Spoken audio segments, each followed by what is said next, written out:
God only knows what you've been through. God only knows what they say about you. God only knows how it's killing you. But there's a kind of love that God only knows. God only knows what you've been through. God only knows what they say about you. But God only knows the real you. There's a kind of love that God only knows.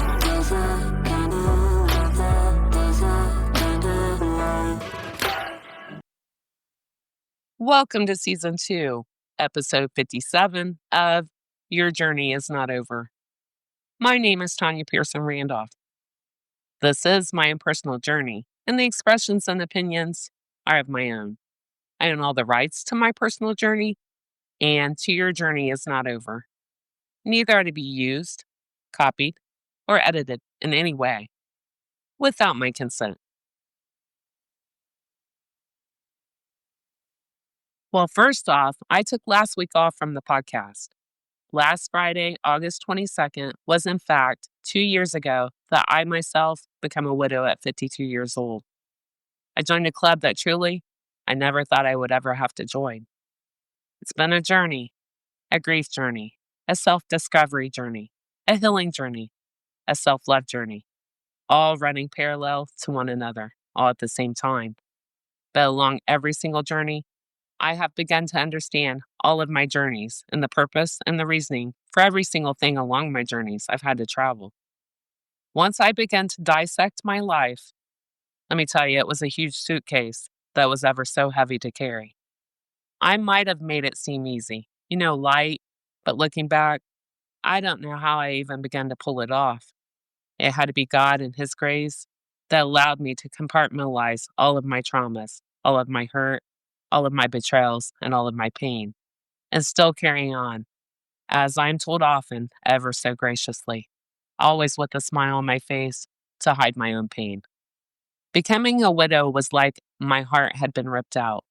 I had so much fear, so much unknown to me. I had had a life that was so safe, so secure, so stable for the first time in my life. And in what seemed like a blink of an eye, that was all ripped away. It was gone. And I had to face all of those compartments that I'd stored so deep in my brain and that my subconscious had never forgotten. Abandonment was huge and seriously not a trauma that I was aware of, conscious of. Until years ago, my youngest daughter told me something along the lines, Mom, it's because of your abandonment issues. Yes, at that time, did I think of it? Yes, I did, and I brushed it off. I've never thought of being abandoned. Too young, 2 weeks old when I was taken to my grandparents. And there was always lots of love, a love of God, and I was taught about God. It was normal to me, my normal. And I always felt loved by my grandparents, my great aunts and uncles, my brother, and later my dad. So abandoned? Never let myself feel that way. But it is facts that I wasn't abandoned by both parents. Now looking back, I can see my need to feel loved, to feel wanted, cared about, and being so loyal myself to others. I always was searching for someone just like me. Loyal, my person. I knew there had to be at least one other human being on this planet that valued loyalty, integrity, a person of their word. You make a promise, you keep it. Otherwise, you're just wasting air that you just might need when you're in your 80s. And yes, I found my person. Finally, it was my husband. So yes, being a widow, empty nest, no one else to direct my time, my energy, and my attention towards. Being at that time somewhat set in my ways, a creature of habit. God knew He was going to have to move mountains to get me to really do the inner work on myself. I'm a healer, someone who focuses their time and their energy to help others, to uplift others, my whole life. And what I didn't realize that I do now is that I am so good at being there for others, even through my darkest times. Uplifting, checking on, encouraging, never wanting anyone around me to feel defeated or like they were alone. I was projecting my own insecurities and using that projection to help others, not to feel what I was feeling deep inside. What was brought to my attention just last week at one of my meetings with one of my spiritual advisors, he said, Do you realize, Tanya, you lost all of your protectors in less than 5 months? No, I had not realized that. It never occurred to me that way. But yes, in fact, I did. My husband, my two protectors since kindergarten, and then my big brother, who had protected me since I was 2 weeks old. He was programmed to protect me by my grandparents. I have to say, they must have known that he would be my only salvation, and they taught him well. Of course, my spiritual advisor knew I was shocked. My facial expression said it all. And he said, "You want to know the purpose for that?" Of course, truly, I was still in my head, wondering why I hadn't realized that myself. And yes, of course, I wanted to know the purpose, not the why. I don't ask God why. I never have. I was taught God does his job and he knows what he's doing, so never ask him why.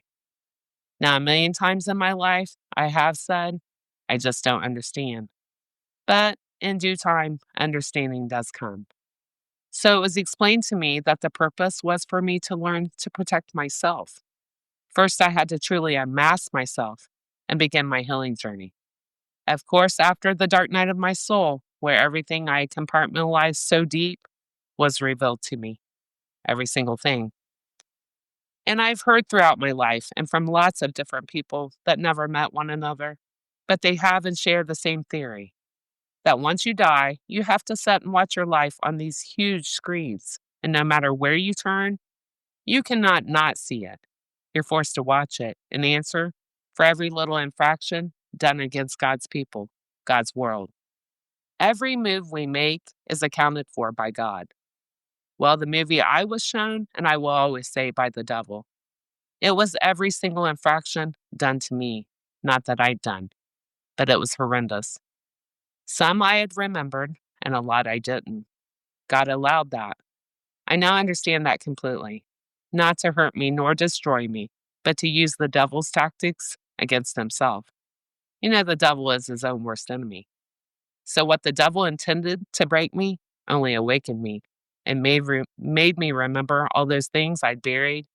And now, hopefully, I will use every bit of those experiences to relate and to help others to begin to understand their own journeys. What I'm getting ready to speak on was something so traumatic that it triggered me not on a healing journey. No, the complete opposite. I shut down completely. I developed anxiety and panic attacks for the first time in my life. And I was one of those people that didn't understand anxiety or depression. And yes, I myself am guilty of telling people, suck it up, buttercup. Get out of your head. Just do it. I now clearly understand that's easier said than done. And yes, it was again triggered by something that was done behind my back without my knowledge and my consent. And after I consulted legal counsel and was assured legally it would never happen to me. Well, laws were broken, and when I did find out, a complete cover up by all parties involved begun.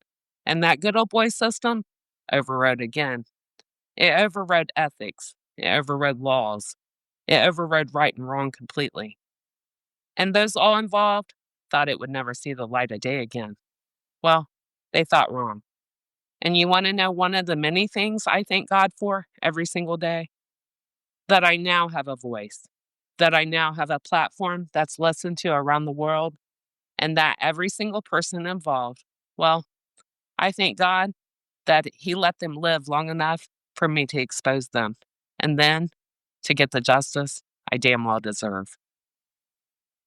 There is so much more to come on Thursday's podcast, so please join me then. Listen in, and always remember, your journey is not over. God bless.